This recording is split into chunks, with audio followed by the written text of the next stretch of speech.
The woman digging through the trash cans behind the city's fanciest restaurant was about to be arrested for theft. She hadn't stolen anything. She was about to be blamed for a crime she didn't commit by the one man who used to love her. That man didn't know it yet. He was standing 40 feet away, holding a wine glass, laughing at a joke he didn't find funny. Her name was Marlowe Finch. Nobody in that restaurant knew her name. To them, she was just a problem in a torn coat, standing too close to the door of somewhere she didn't belong. The restaurant was called the Amber Room. Gold light, soft music, plates of food carried out, barely touched, then carried back to be thrown away. Marlowe stood just inside the door with an old cloth bag pressed to her chest. Her shoes were falling apart. Her coat was too thin for the wind outside. But her back was straight, like she'd practiced standing tall even when nobody was looking. She wasn't there to eat at a table. She was watching the plates, the ones about to be scraped into the trash. A young waiter spotted her first. He walked over fast, his voice sharp and low. "You can't be in here." Marlowe kept her voice quiet. She only wanted the food that was going to be wasted. She'd be gone in 1 minute. He looked at her coat, then at the guests already staring. "A place like this wasn't a shelter," he said. She needed to leave. Now, Marlowe nodded. She'd learned something a long time ago. Once you lose your home, people stop seeing a person. They only see a problem. She turned to go. That's when an older waitress caught her arm, gentle, and whispered she could fill a small bag. If nobody saw, Marlowe's eyes went bright with relief. Then she said something that made the waitress freeze. "It's not only for me. There are 3 kids waiting for me. The youngest hasn't eaten since this morning." The waitress moved faster, filling a box. That's when the room went cold. "Excuse me." The voice cut through the music like a knife through glass. Sienna Cole stood there in a dress that sparkled under the lights, her eyes locked on Marlowe like she'd found a stain on a white tablecloth. "Why is this standing in the middle of my party?" The waitress tried to explain. Sienna didn't let her finish.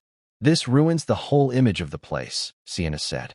Then, louder, so the nearby tables could hear. "If we feed every stranger who walks in off the street, we'll be overrun in a week." A few guests laughed, not because it was funny, because Sienna had said it, and laughing felt safer than staying quiet. Marlowe felt every eye in the room land on her at once. "I didn't steal anything," she said.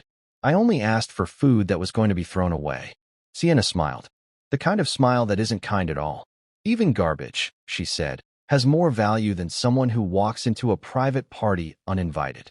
Marlowe asked, one last time, if she could just take the box. It was already packed. It was already going in the trash anyway. Sienna snatched it out of the waitress's hands and set it on a shelf, out of reach. Then she called security. Across the room, a man named Rowan Hale was mid-conversation with 2 investors when he noticed the commotion. He'd just come back to the city he was born in. He hadn't set foot here since he was 10 years old, the night his family packed up and left without warning. In the years since, he'd built hotels, apartment towers, restaurants exactly like this one. His name meant success everywhere he went. And yet, since landing back in this city, something in him felt hollow. That morning he'd walked the old streets looking for his childhood school. The playground. The house next door, where a girl used to live. He found none of it. Just strangers' faces where his whole childhood used to be. That girl had been his first friend. She stood in front of him when other kids mocked his family's money. She sat with him on porch steps so his empty house wouldn't feel so empty. They buried a small box under a tree once. A photo, 2 marbles, a promise scrawled in crooked kid handwriting. They swore they'd dig it up together someday. Then one night, his father said they were leaving. The next morning, Rowan ran to her house at dawn. Nobody answered. He left something on her porch, a coin he'd punched a hole through himself, hanging on a cord, and a note that said, "I'll come back." He wrote letters after they moved. None ever came back to him. Eventually, he stopped hoping. Tonight, watching security walk toward a woman near the entrance, he set down his glass and crossed the room. Sienna was already in control mode, one hand raised. A stranger wandered in looking for scraps. "I'm handling it." Rowan asked, calm but firm, why they couldn't just give her the box and let her go. "This isn't about food," Sienna said. "It's about rules. Image." Marlowe lifted her eyes. For 1 second, she looked straight at Rowan. She didn't recognize him. The nervous, skinny boy she remembered had become a man in a tailored suit standing under gold light. She looked away, Sure, hunger was playing tricks on her mind. She thanked the waitress and turned to leave, leaving the food box behind. That's when the cord slipped loose from under her coat. An old coin swung out, catching the chandelier light. Rowan froze. He knew that scratch. That exact crooked mark from a nail, 25 years old. Wait, he said. His voice had changed. Not an owner giving an order anymore. A boy, suddenly 10 years old again. Marlowe turned slowly. Where did you get that? He asked. Her hand went to her chest. It's been mine since I was a kid. A boy gave it to me, right before he left town. I never saw him again. Rowan's throat tightened. He said a name he hadn't spoken out loud in 25 years. Marlowe went pale. She studied his face, the eyes, the tilt of his head. Her breath caught. She whispered his name like she didn't believe it was real. He didn't answer right away. He'd imagined this moment his whole life. Never like this. Her humiliated, about to be thrown out of his own restaurant. Shame pushed past her shock. She didn't want him seeing her like this. She stepped back. I have to go. He tried to stop her. She wanted no questions. No pity. She walked out fast, leaving the food behind. Rowan went after her, ignoring Sienna calling his name across the room. Outside, the cold had taken over the streets. He caught up to her at a corner. I'm not trying to humiliate you, he said. She spun around, eyes bright and furious. Do you want to know how the girl who used to share her snacks with you became a woman begging for scraps? Where I sleep. How many days since my last real meal? He took every word without flinching. She softened, just slightly. She was glad he'd succeeded. She'd thought of him often, but their lives had nothing in common now. That's not yours to decide in 5 minutes, he said. He wanted to understand. Their friendship, their letters, the promise he'd left on her porch. Marlowe looked stunned. I never got any letters. The morning he left, she'd been at the hospital. Her mother had collapsed in the night. By the time they got home, rain had ruined the note on her porch. The pendant had slipped under a step, unreadable. She'd written letters too, to his old address, never knowing if they arrived. One mistake. 25 years. 2 kids who each believed the other had simply stopped caring. Marlowe checked a clock above a pharmacy and gasped. I have to go. People are waiting. She refused a ride. She kept walking until he finally agreed. He could come, if he asked no questions in front of the kids. They reached an old rail yard on the edge of the city. Behind an abandoned building sat a small room, a window patched with cardboard. Inside, 3 kids and an elderly woman sat huddled around a space heater. The youngest, a boy, asked immediately if Marlowe had found food. She closed her eyes, ashamed to be back empty-handed. Rowan understood then. She hadn't lied at the restaurant. The food wasn't only for her. The old woman, Nadine, explained it simply. Marlowe shared everything she found. She could sleep somewhere safer, alone. She never would. Not while these kids had nobody else. Rowan called the restaurant. Ordered hot meals. Blankets. Marlowe tried to stop him. He wasn't buying her silence, he said. The kids were hungry. There was nothing else to discuss. 30 minutes later, food arrived. The kids nearly dove for it, but Marlowe made them sit and share properly. She served everyone before herself. She knew each kid's favorite food, their fears, their allergies. Rowan remembered. She'd always shared first and eaten last, even back in school. It wasn't poverty that made her generous. She'd always been this way. Sienna called Rowan's phone over and over. He finally stepped away and answered. Why did you leave your own party for a stranger? She demanded. She isn't a stranger. Sienna reminded him that reporters had already noticed him vanish, that an engagement announcement was expected soon. No date was ever set, Rowan said, and hung up. Sienna stood alone at the party, surrounded by curious stares. For the first time in 2 years with Rowan, she felt something she'd never let herself feel before, that another woman could take the place she thought was already hers. Inside the small room, Marlowe told the youngest boy a story to help him eat slowly. She asked Rowan nothing about his money, his companies, his hotels. When everyone had eaten, he offered a hotel room for all of them. Marlowe refused. Staff might call child services. Split the kids apart. Who are they, he asked. Skylar, the oldest, had run from a violent stepfather. Beckett, 6, had lost his mother months ago. Jalen worked odd jobs at the market to survive. Nadine had been evicted after a scam and had watched over all of them since. Marlowe wasn't anyone's mother. She was who they called when they were scared. Rowan promised legal help. Safe housing. She pushed back. He couldn't fix 25 years with one phone call. He admitted she was right. But he asked for permission to come back tomorrow, with someone who could help without splitting the kids up. She agreed, on the condition she'd meet that person first. Before he left, he draped his coat over her shoulders. She tried to give it back. He reminded her, as a kid, she'd once given him her scarf on a winter day he'd forgotten his own. She smiled, tired but real. The next morning, everything started to move. Rowan canceled meetings, called a child protection lawyer, called a shelter director he trusted. His assistant asked why he was handling this personally. The truth was simple. He wanted to see Marlowe again. Over the following days, a plan took shape. A shelter house for all of them, together. A counselor for Skylar. A family search for Beckett and Jalen. Marlowe questioned everything. Refused anything that felt risky. That evening, the group left the abandoned room behind for good. At the new house, Marlowe froze in the bedroom doorway. She hadn't slept in a real bed in months.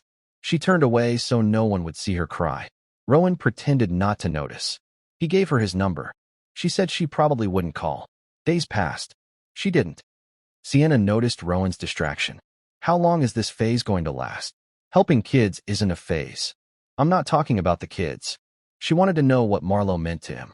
He admitted he didn't know yet. That honesty scared Sienna more than a lie ever could. She reminded him of everything expected of him. He said he'd never accepted marriage as a merger of two circles of rich friends. She accused him of throwing it all away for a woman found digging through trash. Why does her situation bother you this much? He asked. Smart people give up a little now to gain more later, Sienna said. Rowan looked at her with real disappointment. When she saw someone suffering, her first thought was what they might try to steal from her. That might be how your world works, he said. It's not how mine does anymore. Days later, Marlowe finally called. Not for herself. Beckett had a high fever. Rowan rushed to the clinic. Handled the paperwork. Stayed until the fever broke. Near midnight, Marlowe fell asleep in a chair. Rowan watched her without moving. The small scars on her hands. The pendant still around her neck. When she woke, surprised he'd stayed, he said Beckett wasn't the only one who shouldn't be alone. She admitted she wasn't used to someone staying, when leaving would have been so easy. By morning, Beckett was better. Over breakfast, Rowan told her about the hard years after his family left. Marlowe told him about her mother's death, a violent marriage, and a business partner who forged debts in her name and disappeared. Rowan's jaw tightened. But he understood. She wasn't telling him this for revenge.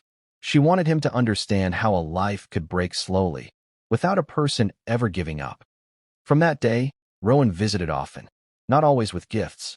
Sometimes just bread. Help with homework. Cards with Nadine. Marlowe noticed he was trying not to control everything. What do you want for yourself? He asked her once. She wanted to cook again. Not depend on anyone. He offered her a job at his restaurant. She refused, afraid staff would only respect her because she knew the owner. He suggested a real interview, somewhere else. She agreed. Got hired. Within hours, her old skill came right back to her hands.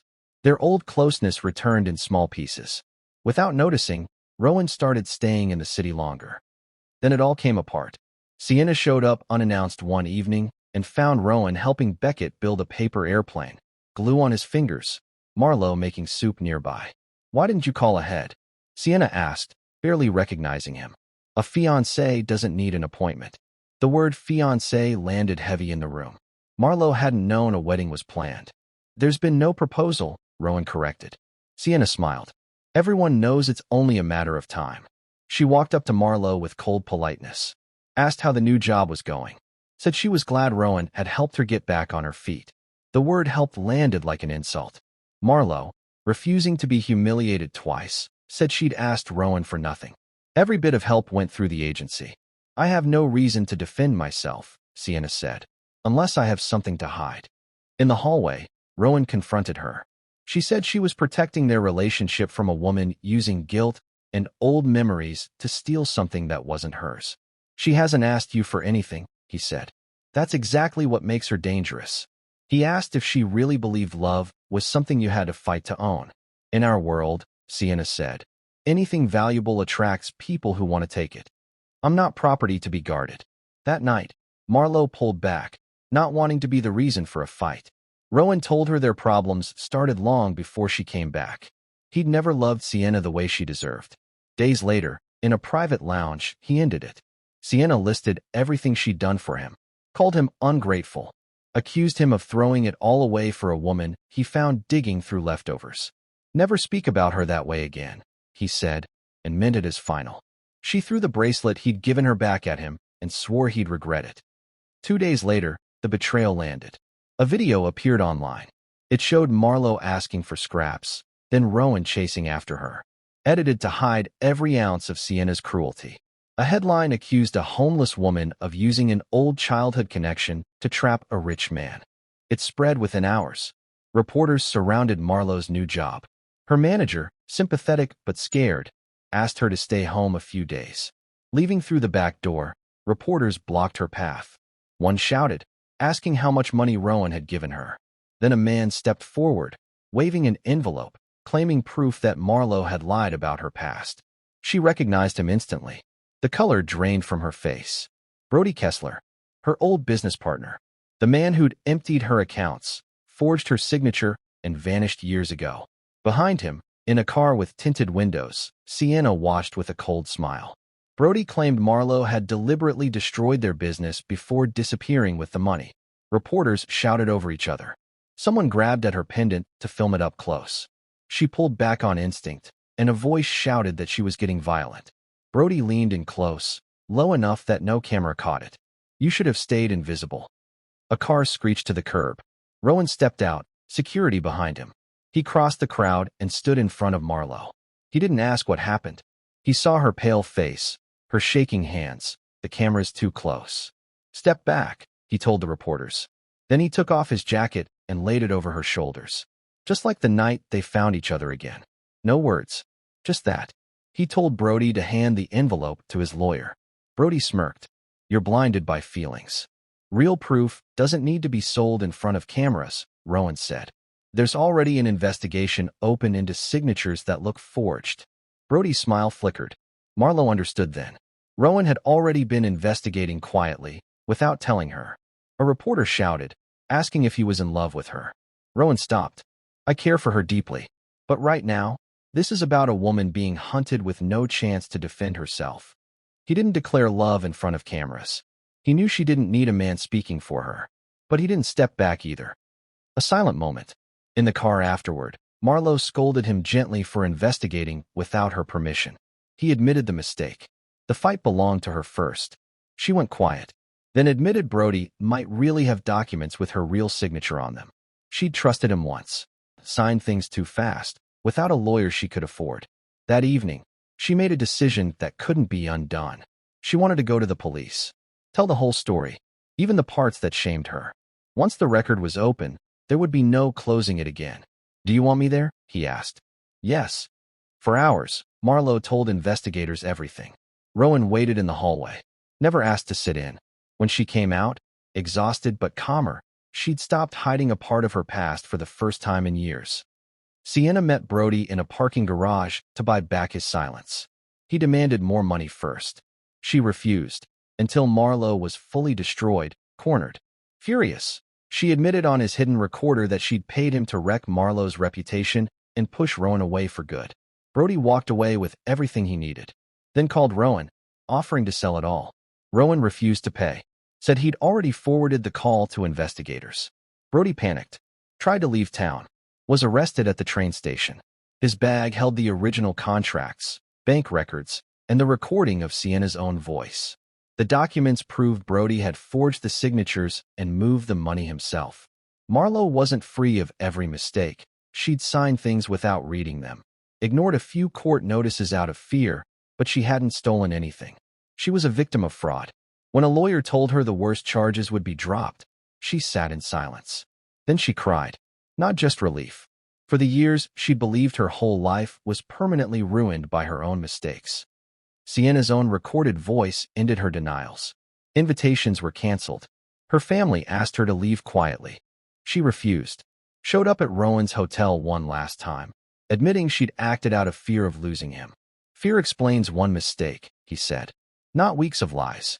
He told her she still only saw a label on Marlowe, never a person.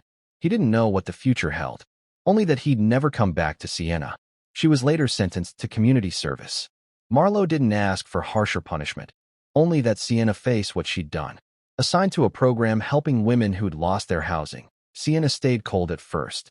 Slowly, she began to understand that being poor was never a character flaw. Months later, she sent Marlowe a letter of apology, asking nothing in return. Marlowe read it, put it away, and chose not to carry someone else's guilt forever. Once the scandal passed, Rowan and Marlowe found each other again, away from the cameras. She kept her job, started a kitchen course. With the agency's help, got a small apartment. The day she got the keys, she stood outside the door a long time, unable to walk in. For months, she'd slept in places she could be forced out of at any moment. The kids helped paint the walls. That night, she and Rowan ate on the floor. No chairs, one small lamp lighting the room. It meant more to him than any dinner in any of his hotels. She admitted she feared his world. The press, the money gap, people who'd say she was only with him for what he could give her. Those fears are real, he said. We won't announce anything. We won't rush anything. We'll build something that belongs to us before it belongs to anyone else.